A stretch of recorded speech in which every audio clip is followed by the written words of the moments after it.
Pertama-tama saya ikut prihatin atas kejadian itu, baik dari sisi penghinaan itu sendiri mestinya tidak perlu, lalu pembunuhan itu sendiri juga tidak perlu. Itu yang saya ikut menyesal dan ikut prihatin lah, dalam arti mestinya tidak perlu.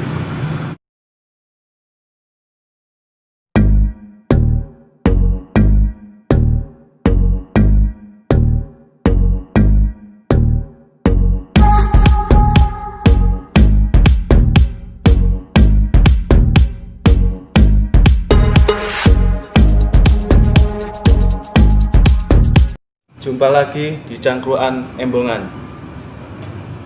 Sehat Mas? Sehat, alhamdulillah. Sehat Cak En? Alhamdulillah, Alhamdulillah, saya juga Cak Abang sehat-sehat. Sekarang saya ingin kita bahas, saya tanya dulu ke Cak El mengenai yang sekarang lagi viral tentang yang di Prancis. Waduh, Iya. jauh ini dari saya. Jadi sekarang Lebih ini jauh, kan ya. posisi terhadap adanya tindakan Presiden Prancis itu menimbulkan reaksi baik di negara Timur Tengah maupun negara-negara Islam lainnya. Iya. Hampir seluruh dunia yang ada umat Islam ya. Betul. Nah, jadi saya juga ingin mendengar sepengetahuan Cak El mengenai apa yang terjadi di Prancis sekarang ini. Gitu. Bagaimana yang diketahui oleh Cak El? Jadi, terima kasih Cak Abang. Ya. Jadi ya seperti kita ketahui, setiap suku, setiap negara, setiap orang bahkan, apalagi kita bicara soal agama ya, kepercayaan, memiliki simbol-simbol tuntunan yang itu sifatnya sakral gitu ya. Dan dari kesakralan ini tentunya ada pakem-pakemnya, batas-batasnya. Kalau orang lain ataupun penganutnya sendiri melakukan tindakan-tindakan yang melanggar kesakralan itu tentunya. Dan kebetulan kalau untuk cerita dari Prancis nih ya, jauh yang berbau-bau Prancis ini jauh dari saya. Itu memasuki kesakralan dari sosok Nabi sendiri, karena Nabi mengingat tidak ada kultus dari Nabi, baik itu pemujaan apalagi perwujudan dalam bentuk gambar, patung ataupun apapun, itu simbol kesakralan dari agama Islam tentunya karena di Nabi ya. Dan hampir semua agama punya kesakralan masing-masing yang ya seyogyanya ya, tidak dihina, dimasukin dengan cara yang tidak baik. Nah, dari cerita itu muncullah kejadian di beberapa minggu yang lalu.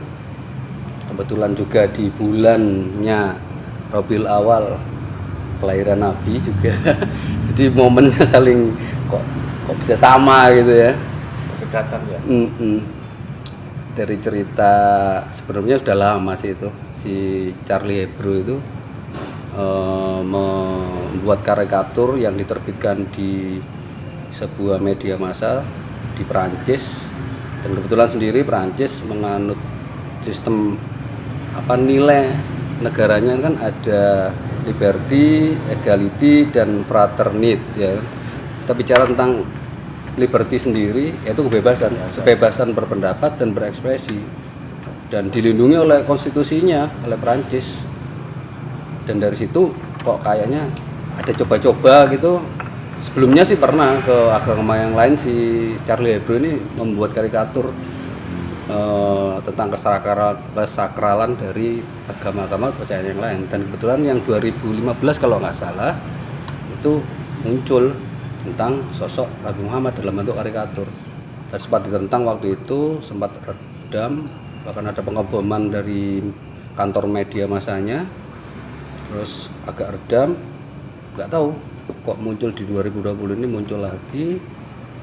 karena nilai kebebasan itu, liberty-nya dari Perancis, ada seorang guru sejarah, Samuel Paty, yang mengekspresikan kebebasan itu, menunjukkan ke siswanya, guru sejarah dari SMA, di salah satu SMA Perancis.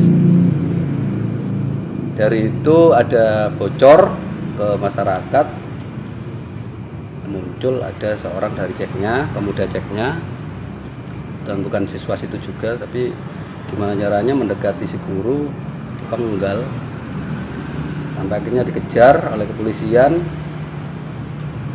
Si pemuda itu karena ada perlawanan ditembak mati.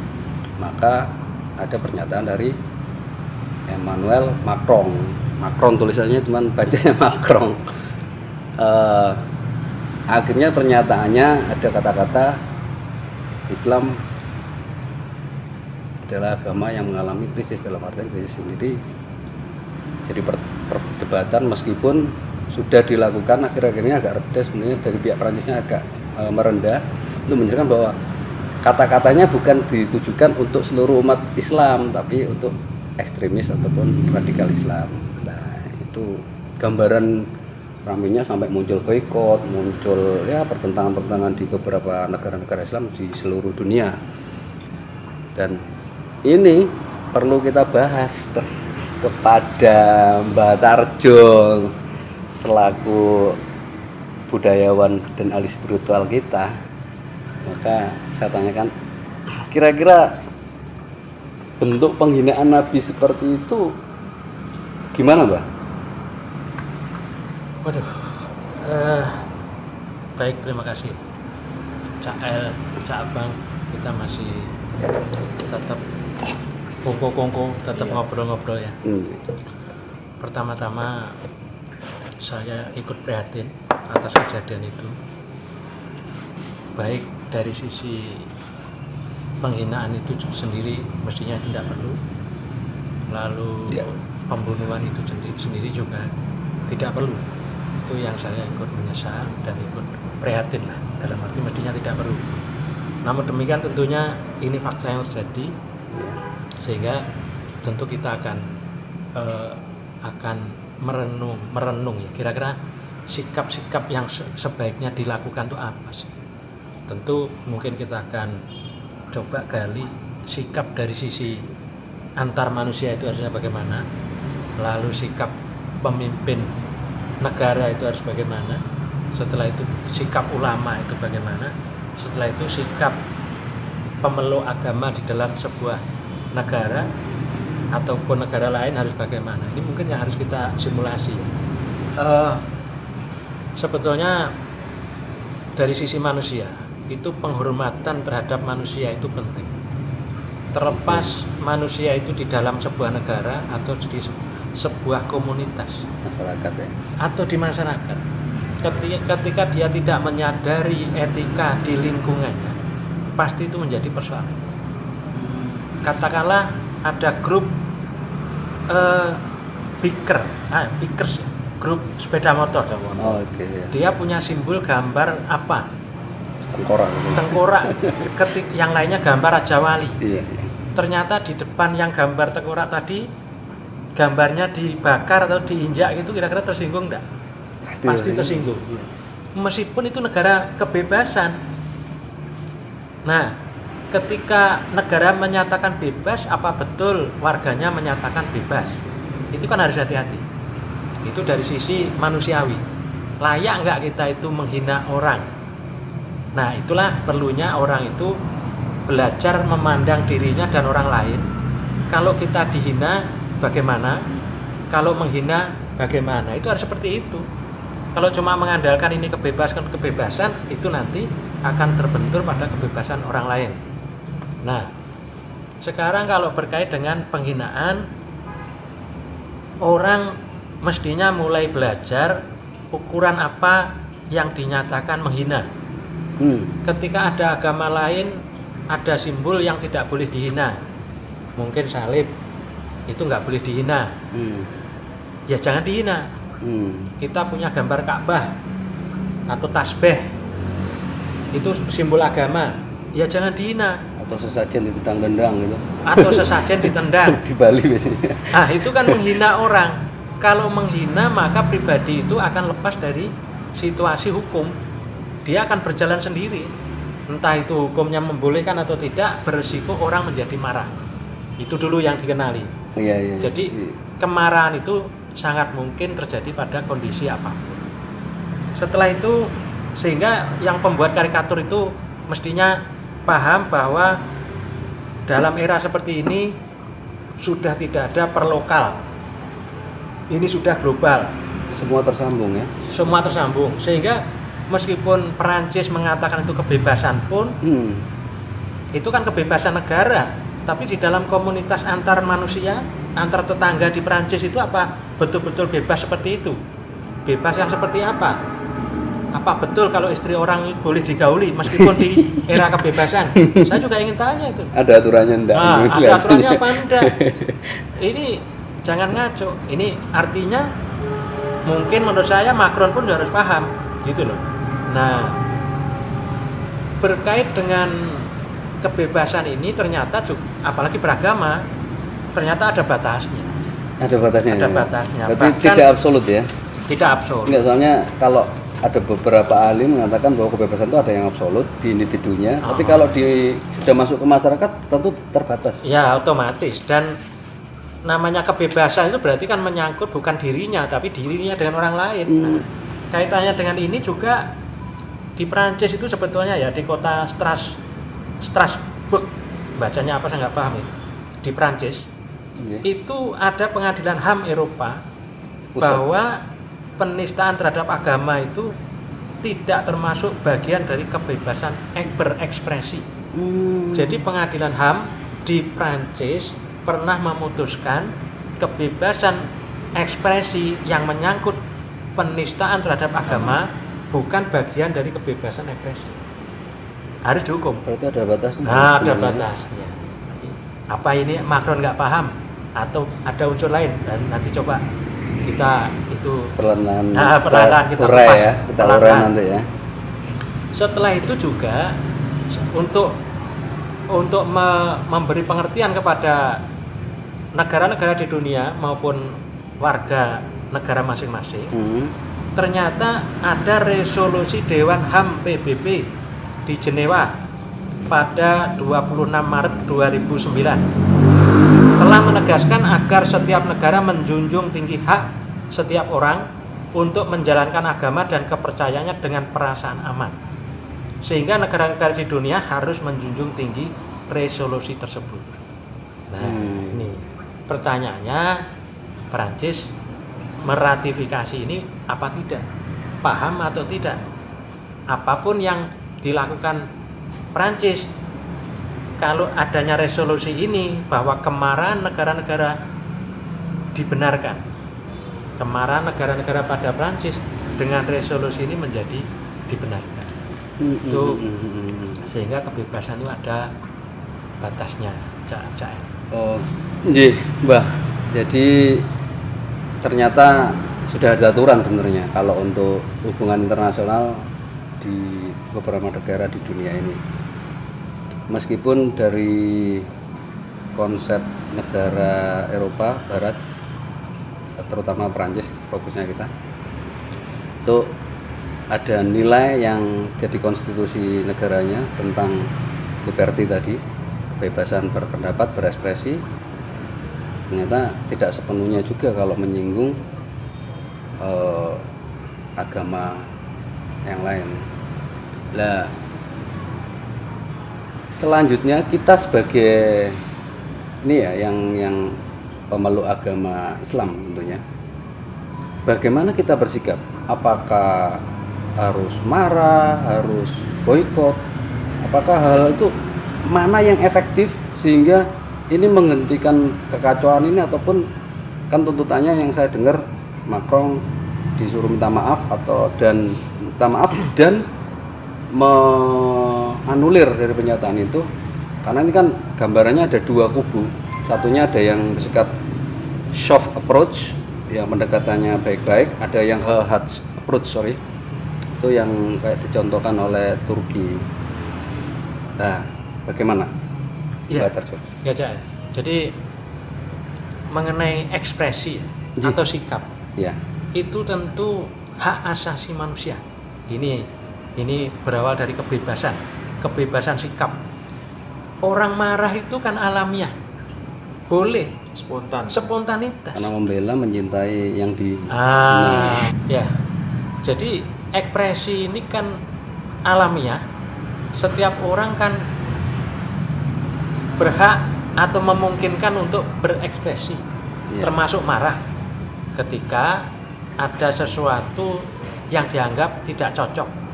Terlepas nanti dia akan diperbolehkan atau menerima hukuman, itu kan lain persoalan. Tapi ekspresi kemarahan itu kan boleh.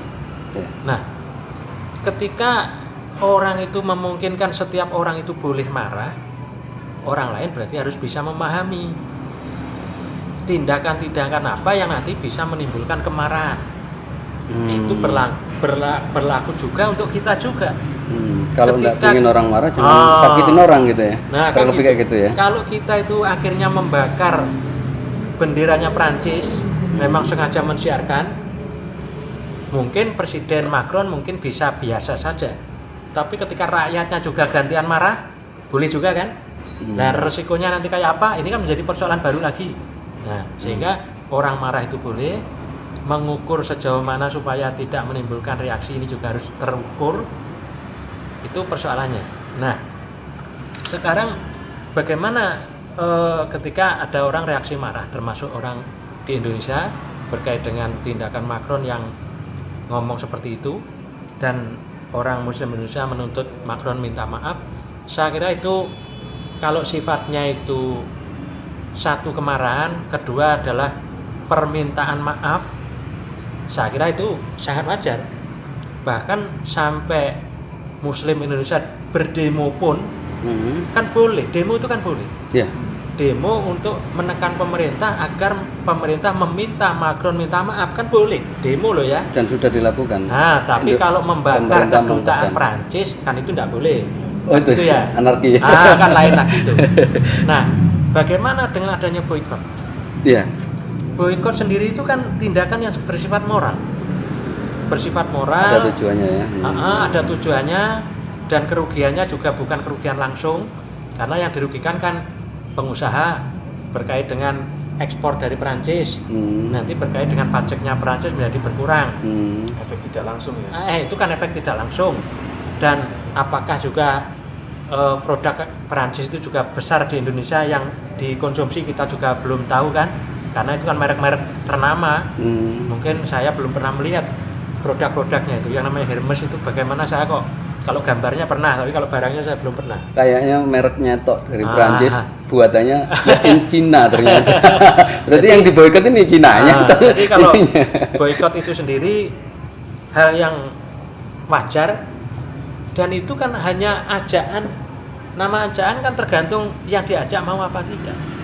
Atau kalau yang menyuruh itu ulama, itu pun juga berupa ajaan juga, karena sanksi atau paksaan untuk itu juga nggak ada. Ayo memboikot, kalau tidak saya gini kan nggak ada. Jadi ya namanya himbauan ya boleh-boleh aja, nggak ada masalah. Nanti ada pendapat yang mengatakan jangan memboikot nanti ini, ya boleh juga, namanya pendapat. Itu sepanjang itu masih sifatnya pendapat-pendapat, mana yang diterima ya, silakan masyarakat. Yang tidak melakukan provokasi yang masif, yang nanti menimbulkan kerugian, saya kira masih wajar. Tapi kalau provokasi itu nanti malah berubah menjadi tindakan yang berlebihan, malah memusuhi pemerintah Indonesia, saya kira lain itu. Salah fokus lagi. Itu dari sisi boikot. Iya. Nah, nanti itu kan dari masyarakat, kalau dari pemerintahnya? Nah, dari sisi pemerintah, setelah adanya reaksi, ternyata pemerintah sendiri kan juga sudah bersikap, memanggil duta besarnya, meminta penjelasan. Setelah itu kan juga melakukan sikap mengecam kan. Satu, mengecam, kedua kan meminta si Perancis untuk meminta maaf. Si Macron minta maaf dan menganulir pernyataannya. Ketika ini belum dilakukan oleh Macron, memang ini persoalan negara. hubungan internasional. Apakah pemerintah nanti akan menekan Prancis apa tidak, itu kan ada perhitungan yang saya yakin kita orang awam nggak paham perhitungan pemerintah. Yeah. Apakah rakyat Indonesia nanti akan menekan pemerintah untuk menekan Prancis?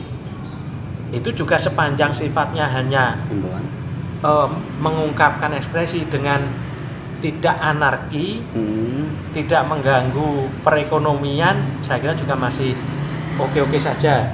Jadi di internal Indonesia juga tidak boleh ada kerugian di internal Indonesia, kan gitu ya. Yang berbuat orang lain Indonesia kacau sendiri. Malah kacau sendiri. Nanti kan lucu juga, salah fokus sebenarnya. Kira-kira gitu. Iya. Itu ada yang lebih efektif nggak, Pak? Supaya tidak membuat kekacauan, tapi ya tetap kita kawal tentunya kalau sebagai hukum dari internasional tentang pernyataan Macron itu. Jadi kalau di Indonesia sendiri ya, mengenai penistaan agama itu kan kita sudah punya undang-undangnya. Sudah punya undang-undangnya nih, saya lihat dalam catatan saya ini. Saya lihat ya. Itu di dalam KUHP itu adalah yang intinya adalah setiap orang dengan sengaja di muka umum mengeluarkan perasaan atau melakukan perbuatan yang bersifat permusuhan, penyalahgunaan atau penodaan terhadap suatu agama yang dianut di Indonesia atau dengan maksud supaya orang tidak menganut agama apapun, ini termasuk pelanggaran yang dipidana penjara selama-lamanya 5 tahun.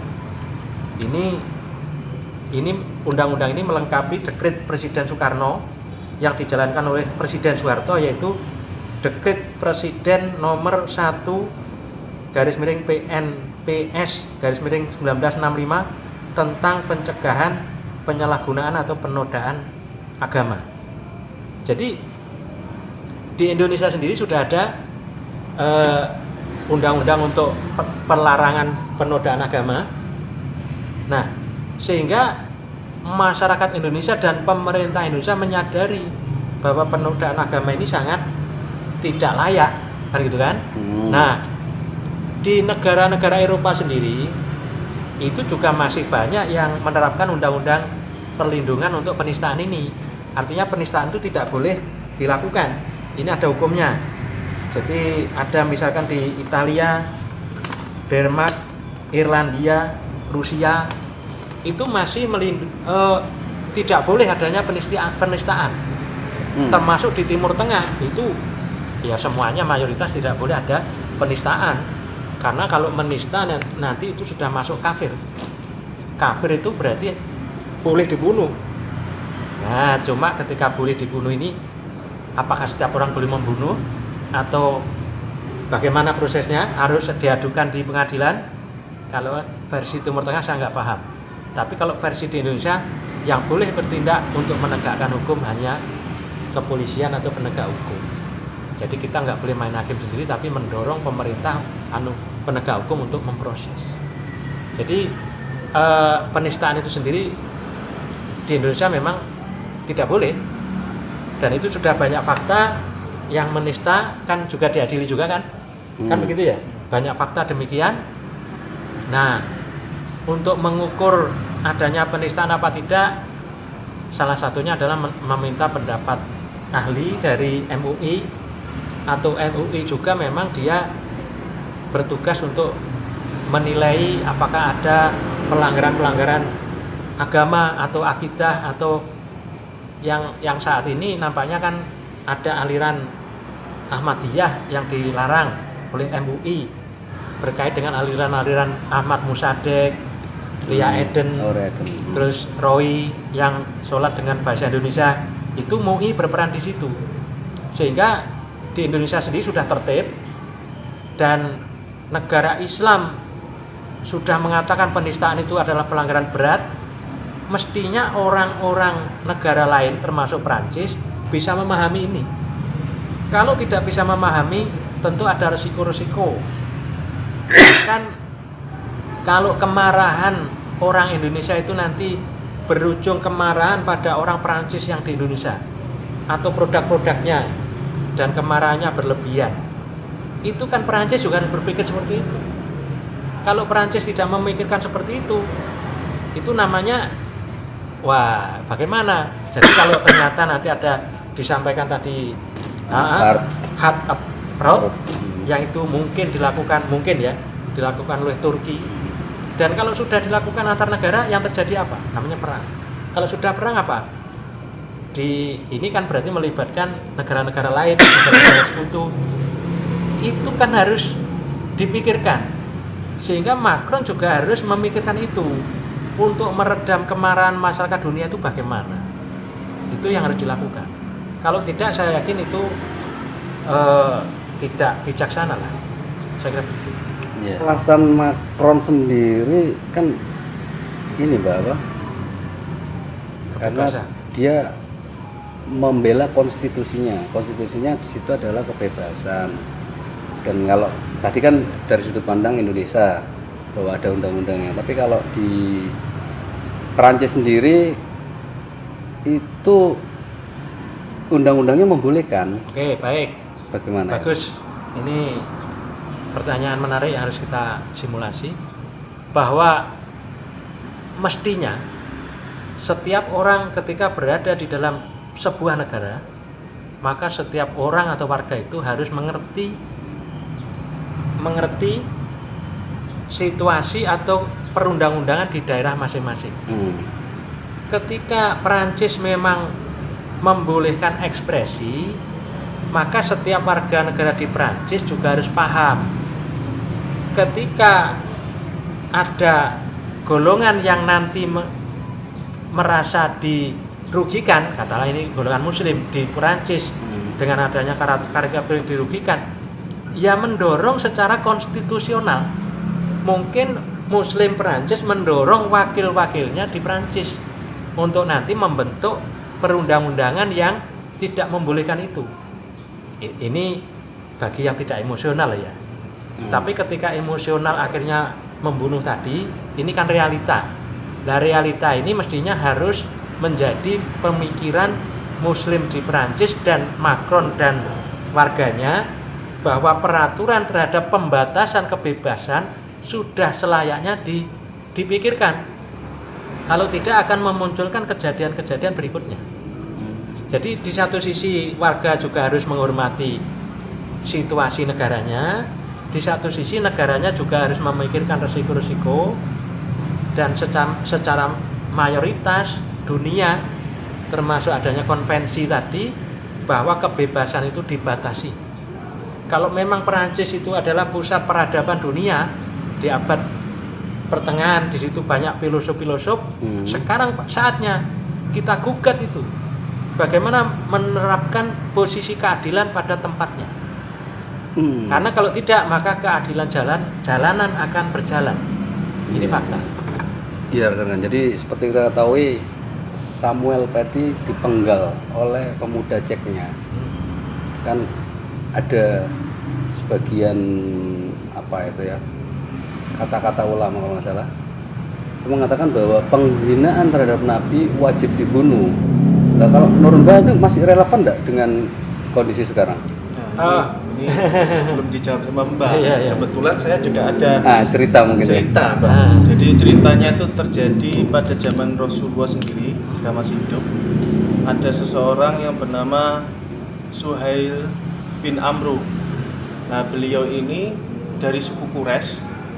Kejadiannya terjadi pada saat perang Badar. Di saat itu si Suhail bin Amru berhasil ditawan. Tapi Suhail bin Amru ini memiliki salah satu kapasitas atau keahlian, dia seorang orator ulung. Nah, orasi ulung, karena dia dari suku Quraisy, dia sering melakukan penghinaan terhadap agama, termasuk juga Nabi dan sahabat-sahabatnya, sehingga ketika dia menjadi tawanan, Umar bin Khattab pernah bicara kepada Nabi, minta izin kepada Nabi untuk mencabut giginya. Tapi jawaban dari Nabi adalah, jangan Umar, karena siapa tahu, biarkan saja, siapa tahu besok dia akan menjadi di posisi kita. Nah, ternyata di kemudian hari Suhail bin Amru menjadi posisi seorang muslim. Bahkan dia ketika Nabi Muhammad sudah tidak ada, dia pula yang berada di barisan depan mencoba untuk mengendalikan atau menenangkan masyarakat Islam pada saat itu dengan orasinya begitu. Nah, sejalan dengan apa yang ditanyakan seperti itu, relevansinya juga bagaimana dari sisi sejarah tadi, atau ya kan? Bagaimana kita membalasnya dengan berbuat baik atau malah membunuh itu, atau bagaimana menurut Bapak? Baik, bahwa semua itu ada proporsi, ada keseimbangan. Ya. Kapan harus membunuh, kapan tidak dibunuh, boleh atau tidak, ini sebetulnya itu kewenangan ulama untuk menilai boleh atau tidak, kapan, kalau boleh itu siapa yang melakukan, bagaimana tata caranya. Dan yang jelas Islam itu adalah ada kepemimpinan, tidak boleh berjalan sendiri-sendiri. Sehingga apapun pendapat itu nanti menjadi pedoman ulama untuk mengeluarkan pendapat. Sehingga semua tidak boleh berjalan sendiri. Atau menurut pendapat saya hadisnya begini, Qur'annya begini. Setiap orang punya pendapat sendiri, itu yang sebetulnya sangat tidak boleh. Karena ada suatu saat memang harus bertindak keras, ada suatu saat harus bertindak lunak. Itu ada dalilnya semua. Misalkan ketika kamu disakiti, balaslah sejauh kamu disakiti. Sehingga apa? Bunuh balas bunuh. Tapi kalau kamu mau bersabar, surga lebih mulia. Nah kalau begini berarti kan nggak ada pembalasan, ya kan? Tapi ada juga bahwa menegakkan kebenaran ini juga keadilan. Tanpa ditegakkan tidak ada efek jerah. Sehingga hukuman-hukuman itu secara bertingkat dan bertahap itu sebetulnya boleh sepanjang itu dikeluarkan oleh otoritas dari ulama, dari pemerintah yang memang bergerak dalam kapasitasnya. Kalau pemerintah berarti berkait dengan diplomatik sampai apakah memungkinkan perang. Nah kalau majelis ulama berarti memberikan himbauan-himbauan dengan dasar dalil-dalil. Tentu ini yang harus dikompromikan. Ulama juga tidak boleh bergerak tanpa adanya pemerintah. Pemerintah juga tidak boleh tidak mendengarkan ulama, juga nggak boleh. Ini harus ada keadilan di situ secara proporsional. Sehingga misalkan boikot ya, boikot itu berkait dengan hukuman moral. Itu ketika ada sahabat namanya Ka'ab bin Malik, ketika tidak ikut perang dengan alasan apapun, akhirnya disampaikan ke Nabi, maka Nabi mengatakan orang yang tidak ikut berperang sedangkan tanpa uzur, maka dia wajib diberikan hukuman moral tidak disapa dalam 50 hari. Sehingga yang memerintahkan tidak disapa Nabi atau mungkin sekarang ulama atau umaro, ternyata ada waktu 50 hari, berarti ada batas waktu. Berarti hasil dari sanksi moral tadi justru tidak boleh juga menimbulkan efek baru, efek yang merugikan baru, tapi efek moral yang positif supaya tidak diulangi lagi. Berarti ini harus proporsional. Pelajaran ya. Ada pelajaran di situ. Saya kira di situ saja. Ini sudah panjang lebar kita bicara. Biasa menjelang akhir. Ya. Cabang monggo. Jadi mau menjelang menutup, bagaimana pendapat Mbah Tarjo secara spiritual terhadap penghinaan Nabi ya, gitu ya? Iya. Nah, kita gitu. Saya kira ini untuk saya pribadi lah. Ya. Tapi kalau yang lain cocok ya silahkan. Amin. Jadi intinya semua itu ada pemimpin. Sehingga ekspresi apapun juga harus tersalur. Kalau tidak ya risiko juga kan. Harus tersalur, tapi tetap harus mengingat semua ada aturan main. Ada koridor-koridor, maka ketika ulama memberikan batasan juga harus didengarkan. Ketika pemerintah memberikan batasan juga harus didengarkan. Jadi tidak boleh menafsiri sendiri, tapi harus melalui tafsir ulama-ulama. Nah, ketika ulamanya ini berbeda-beda, tetap itu juga boleh, itu hak ulama berbeda-beda boleh. Tapi nanti ada di Indonesia kan pasti ulama itu harus merumuskan satu kata yang harus dilakukan. Yang itu pun juga nanti berupa himbauan pada pemerintah, satu kata yang harus dilakukan. Sehingga tidak boleh juga nanti ulama terus dengan pendapatnya sendiri, sehingga antar ulama akhirnya benturan sendiri, akhirnya situasi internal kita menjadi kacau. Saya kira juga tidak relevan. Jadi mengenai kejadian yang terjadi, ada demo, ada boikot, ada apa, saya masih positif tinggi. Jadi ya mengalir lah. Enggak apa-apa juga, ekspresi masing-masing. Masing-masing. Kalau hubungan internasional baru beda ya. Jen. Ya, saya kira penjelasan Pak Torjo sudah cukup panjang lebar dan jelas. Jadi kalau dari saya sih, saya nggak ada pertanyaan lagi. Saya kira cukup. Kalau dari Pak Torjo Cukup. Oke, silakan. Nah, saya juga merasa cukup. Jadi semoga apa yang sudah dijelaskan secara gamblang bisa memberikan satu wawasan pada hari ini, dan semoga kita bisa ketemu lagi di tema cangkruan embongan selanjutnya. Sampai jumpa.